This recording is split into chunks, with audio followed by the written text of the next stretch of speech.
As our new elders and deacons begin their service this month, we recognize and thank the officers who have skillfully and faithfully offered this congregation their time and talent over the past years and have now rotated off of their respective boards. Each of these officers is tremendously gifted and through their service demonstrate the fruit of the Spirit. In the 5th chapter of Galatians we read, "The fruit of the Spirit is love, joy, peace, patience, kindness, generosity, faithfulness, gentleness, and self-control." Elder Ken Campbell. Ken is always at church. And when I say always, I mean always.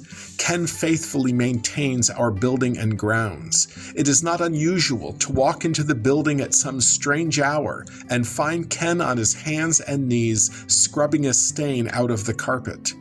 He also sings in the choir and helps knit our community together with love and understanding. In all that he does, Ken bears the fruit of faithfulness. Elder Parveen Ghulam. Although Parveen was only able to serve a portion of her term, her peaceful presence brought calm and clarity to the session. Parveen lives with secure knowledge that her help comes from the Lord who made heaven and earth. As her family went through tragedy after tragedy this past year, she guided them and supported them as she guides and supports our church with the spiritual gift of peace. Elder J. Harris. In the book of 2 Timothy we read, "Be persistent whether the time is favorable or unfavorable." What an apt description of J. Harris. Through the capital campaign and then serving on and leading the stewardship ministry team, Jay has consistently and persistently kept a level head and helped the church navigate this current season of ministry. Through the spiritual gift of self-control, Jay has helped the church flourish as it seeks to share the love and justice of Jesus Christ with the world. Elder Annette Guerra Renault. Annette gives, and she gives a lot. She gives her time and gifts. She gives her passion and her prayers. Annette gives because she knows that when we all respond to God's call with the gifts that God has given us, amazing things happen. Annette bears the fruit of generosity, and so many of our ministries rise because of this gift. Elder Ryan Seekins. Ryan is never content with the way things are. She always seeks to improve herself, those around her, and her church. She has a powerful vision of what our church can yet be. As she pursues that vision and invites others to join her, she does so with the spiritual fruit of kindness, making sure everyone is included and can give their best. Elder Riley Stout.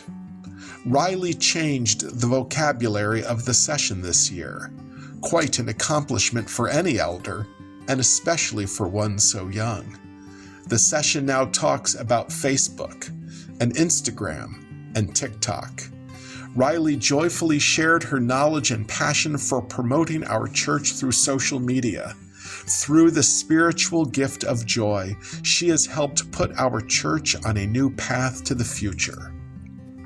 Deacon Preston Boma. When you first look at Preston, it's obvious that he is physically strong. But you only need to talk with him for a minute to realize that he is also spiritually strong. Preston's spiritual strength is rooted in his gentleness. He is gentle with children. He is gentle with his peers. He is gentle with adults. And through his gentleness, our church grows stronger and better. Deacon Cheryl Clark.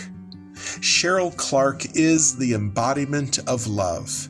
Anyone who is blessed to come to the door of our church and to walk through it and meet Cheryl will experience the deep and abiding love of Jesus Christ through her.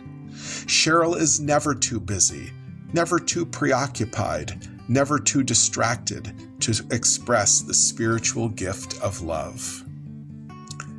Deacon Liz K. You always feel good when you are around Liz. In her service as a deacon, in her ministry as a chorister, in her life as she deals with health challenges, Liz displays profound joy. Liz knows that her faith is a gift from God that makes all the difference in her life, and she shares that faith with the gift of joy, and that makes all the difference in our lives. Deacon Andy McLean. When you work with Andy, your blood pressure always goes down. First, it goes down because when Andy takes on any task, mowing the lawn, arranging tables for a church dinner, maintaining the roll call of the saints, you know the job will be done with excellence. Second, Andy goes about his work with the rare spiritual fruit of patience, a patience that invites collaboration and calm. Deacon Carol Wilson. When Carol took on the responsibility of moderator of the Board of Deacons, she had some big shoes to fill. 4 big shoes to be exact, because for the previous 2 years, the role was filled by co-moderators. Carol took on that role as she does with every ministry that she is called to, with attention to detail, with tirelessness, and with the spiritual fruit of faithfulness.